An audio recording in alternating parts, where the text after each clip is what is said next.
अस्सलाम वालेकुम जी दोस्तों, की हाल है? ठीक हो? अज आए ने मेरे को जनाब बिलाल साहब। ये बड़े अच्छे शायर भी ने और बड़ी अच्छी आवाज़ अल्लाह ताला ने इन्होंने अता की है, तो लिखते भी ने, डोरे माइये भी बोलते हैं। बिलाल भाई की हाल है? ठीक हो जी अल्हम्दुलिल्लाह, शुक्र मालिक दी ज़ात दा। किहड़े शहर दे हो जी खास गुजरांवाला। तो किस तरह तुहानू शौक पिया जनाब? जी ये मैनू बचपन तो शौक सी। छोटे होंदे मतलब पैदा होने तो पहलों? नहीं पैदा होने तो बाद जी। स्कूल दे जो स्कूल पढ़ते होंदे सी ना, उदों बच्चों नू दुआ भी पढ़ाई दी सी, कौमी तराना भी पढ़ाई दा सी। उस तो बाद फिर मेरे वालद साहब भी माशाल्लाह नात पढ़ते हैं, मेरे भाई साहब भी नात पढ़ते हैं, मेरे दादा हजूर जेडे भी नात पढ़ते हैं। माशाल्लाह सारा जिहड़ा ये खानदान ये सुरीलियां दा है जी अल्हम्दुलिल्लाह। और रब दी अता है, अल्लाह जिन्नू अता करे। जी अल्हम्दुलिल्लाह। और ये गॉड गिफ्ट ही हुंदा है, किसी नू हर बंदे नू नहीं मिलता है। जी बिल्कुल। तो कुछ तुसी अपने साढ़े जोड़े दोस्त वेखन डे ने, ये पहले नंबर तो कोई माइया सुनाओ, उस तो बाद पहले नंबर तो नात सुनाओ, छोटा ना टोटा एक नात दा जी, फिर एक माइया सुनाया जे, फिर थोड़े ना गाना सुनाया जे, ताकि लोगों को पता लगे कि सारियां क्वालिटियां इन्हां दे विच हैगियां ने। जी बिस्मिल्लाह। ठीक है ना जी खान साहब तो नहीं, मरासी तो नहीं? नहीं जी असी राई हाँ। राई हो? राइयां छोड़ा सरीला, राइयां के गंढे तो बड़े सुने हैं मशहूर। दरअसल ना साडे गुआंढ मरासियां दा घर सी, ते वो बस फिर फिर तदे फिर जड़ा ना तबले सरांगियां का जो जोर इधर भी आ गया जी। जी सुनाओ जी जरा नात तक छोटा जिन्ना टोटा जड़ा ना जड़ा तुहानू बड़ा पसंद है।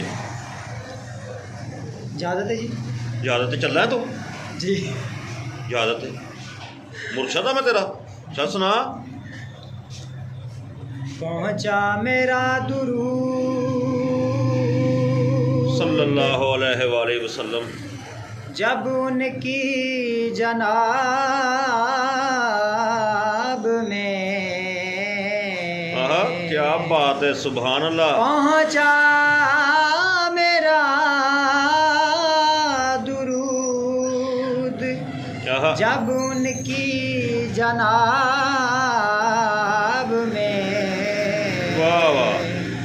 मुझको सलाम अर्श से आया जवाब में। अल्लाहु अकबर, अल्लाहु अकबर। मेरे आका दा जग उते जोड़ नहीं, मेरे आका दा जग उते जोड़ नहीं, मेरे आका जया कोई और नहीं। हाय हाय हाय हाय हाय हाय और नहीं, मेरे आका दा जग उते जोड़ नहीं। अल्लाहुम्मा सल्ली अला मुहम्मद व आले मुहम्मद। सोने लखा जग उते आए पर सरकार तो थल्ले। 1,24,000 पैगंबर पर सरकार तो थल्ले। और जिंदा रहा है आप दे हुस्न दी दुनिया दर हो गई बल्ले बल्ले। सुभान हसीना जमीला दा मुंह मोड़ देता, मोहम्मद बना के कलम तोड़ दिता। हाय हाय हाय। सोने लखा जग उते आए पर सरकार तो थल्ले। पर सरकार तो थल्ले।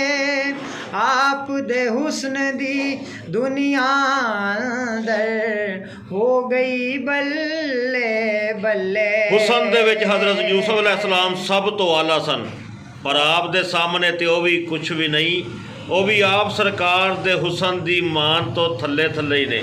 सुभान अल्लाह। क्या बात। मेरे आका दे हुस्न दा तोड़ नहीं, मेरे आका दे हुस्न दा तोड़ नहीं। क्योंकि मेरे आका जया कोई और नहीं।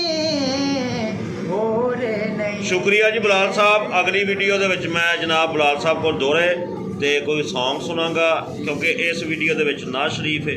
ਤੇ ਅਸੀਂ ਇਹਦੇ ਤੋਂ ਬਾਅਦ ਜਿਹੜਾ ਉਹ ਗਾਣਾ ਨਹੀਂ ਬੋਲ ਸਕਦੇ। ਤੇ ਬਾਕੀ ਆਪਣਾ ਖਿਆਲ ਰੱਖਣਾ। ਕਮੈਂਟ 'ਚ ਲਾਜ਼ਮੀ ਦੱਸਿਆ ਜੇ ਕਿ ਇਹਨਾਂ ਦੀ ਆਵਾਜ਼ ਕੈਸੀ ਹੈ ਅਰਾਈ ਹੈ ਮਹਿਰ ਹੈ ਪਰ ਮਰਾਸੀ ਹੈ ਸਰੀਲਾ। ਹਾਂ